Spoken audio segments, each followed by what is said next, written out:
I had a miscarriage on Wednesday. A pharmacist in Missouri refused to fill my medication. This week has been the hardest week of my life, and I am not one to want to share these things, but I believe too many people are ignorant about what going through a miscarriage is actually like, including myself. Before this week, my husband and I have been trying for a baby for almost a year. I had made so many lifestyle changes, started reading baby books, was taking my prenatal vitamins, and already seeing a physician about possible fertility issue just in case. Finally, on June 4th, I had a positive pregnancy test. My husband and I both cried. It was probably the best day of our lives. We were overzealous, and though we knew miscarriage was an option, you can't convince yourself it will happen to you. We started preparing immediately, buying baby stuff, making lists, and I had a doctor's appointment and my first ultrasound scheduled within days. On Wednesday, my baby was supposed to be 9 weeks and 3 days. We went to the ultrasound and there my baby was. It was there and everything I wanted. Even though I could see it, and it seemed so perfect, I felt in my gut something was wrong because the ultrasound tech was quiet. The silence was deafening, and I was convincing myself she was quiet because she wasn't the doctor and wasn't allowed to talk about it. After what felt like 10 to 15 minutes of pictures, she pulled the ultrasound back to my baby and zoomed back in. She started talking finally. And there's your baby, there's the yolk, and the sac. I am so sorry, but there is no heartbeat. She just sat there, with my baby on the screen,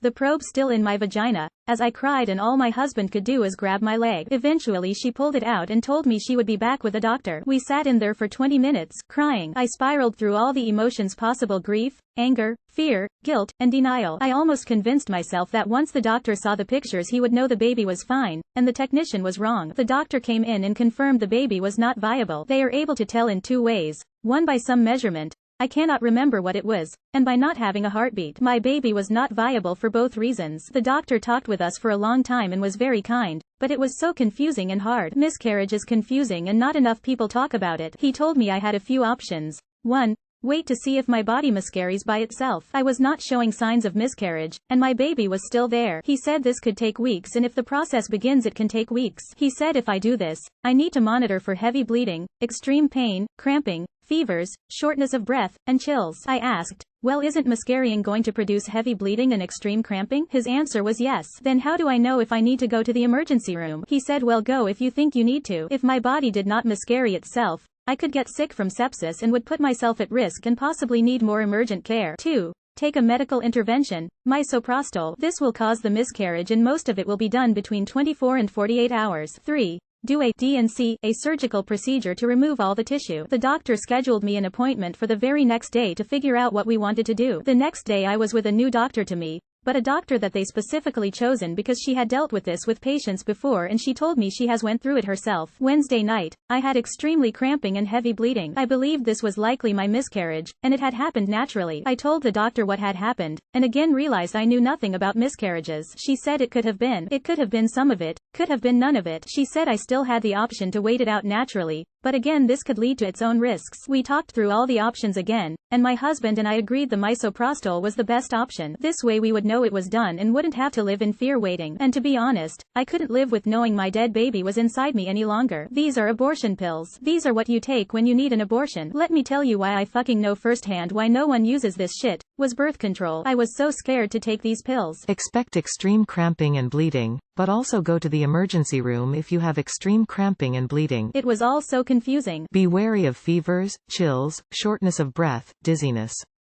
Expect extreme pain, but just rotate between over-the-counter Tylenol and ibuprofen. Know this could go on for up to 48 hours. Stay home. And at the end she said, when you go to the pharmacy, they are going to ask if you are pregnant. If you say yes, they will not give them to you. Tell them instead you are having an active miscarriage. Our hell wasn't over. Now we get to go to a Walgreens pharmacy and have to be asked an intrusive question and answer it in front of everyone. You ever been to a Walgreens pharmacy? There is no fucking privacy. I already had a pit in my gut. I am in Missouri. I was ready for the judgment. I went to the Walgreens pharmacy attached to the medical center I was at. I thought it would be safe and they would be the most understanding. And they were. But they haven't the prescription. She told me she could order it for tomorrow, Friday. My husband had to leave for work on Saturday and I didn't want to be going through this alone, so I told her I needed it today. She told me to try another Walgreens. We went to the next Walgreens. I asked the technician to check if they had it before they filled it, because I needed it today. She checked and said it was available and they would get it filled. I felt some relief and was ready to get this one nightmare over with, and start the next. Then she came out, and she said she was so sorry, but the pharmacist refused to fill it. The pharmacist refused to fill it. It hadn't clicked in my head what was going on. I asked why. She said, "He said the dose was too high." I gave them my medical paperwork. I was not thinking. I just was panicked and wanted this over with. She gave it back to him and came back and just said, "He refused to fill it." "That's it." I asked what I can do, what I need to do.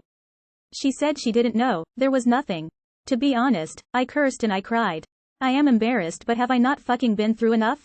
Have I not fucking suffered enough? My husband and I went back to the car and we called the original pharmacy. I was crying and yelling and they were so nice. They worked to figure out what they could do for me, and they ended up being able to fill it by giving me a shit ton of lower dosage pills. Thank you to those brilliant angels that went out of their way because they realized how much I needed just some fucking human decency. I bled a lot on the pills. I cramped a lot and it hurt. I cried a lot and I miss my baby. And then Friday I was told Roe vs. Wade was gone. And I have heard so many people over and over again say this won't hurt women who are having miscarriages and how we are overreacting. I can tell you right now, the day before it was even gone, that I was denied my medication I needed for my miscarriage. I was denied it in Missouri by a male pharmacist.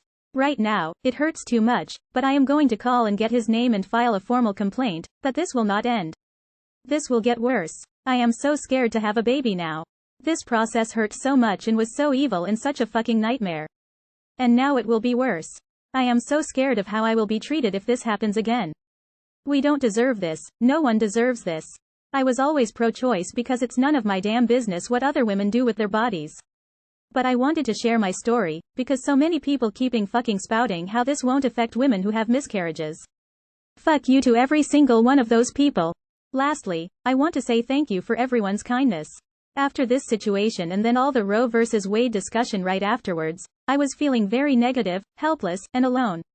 This has made me feel much stronger, more hopeful, and now angry. My family filed complaints by calling the customer service number, 1-800-Walgreens.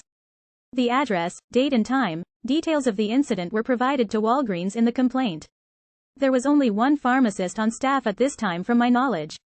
With these details, Walgreens will know who the person was and I will not have to share a name. Hope you found the story informative. Like and subscribe to Pink Bananas. As a pharmacist, I am ashamed you had to go through this ordeal. People with such strong objections like that shouldn't enter this profession. Sorry for your loss. I am deeply worried about the overturn on Roe v. Wade and the impact it will cause on women's health in this country. Also a pharmacist, also ashamed. He's probably within his bounds legally, but if you need any pointers on how best to make his life a living hell, feel free to message and I'm happy to help. Most are asking how this is legal. Legal is certainly not the same as right, but my state in Missouri as well passed these laws 10 to 15 years ago under conservative governments. I don't work retail pharmacy, but all pharmacists have an obligation to make sure what is prescribed is safe and appropriate. This fucker clearly made no such attempt to even clarify the situation. He had no clinical information on the situation at all. His morality and his job skills both suck. Thank you so much for sharing your story and I'm so deeply sorry for the trauma you went through.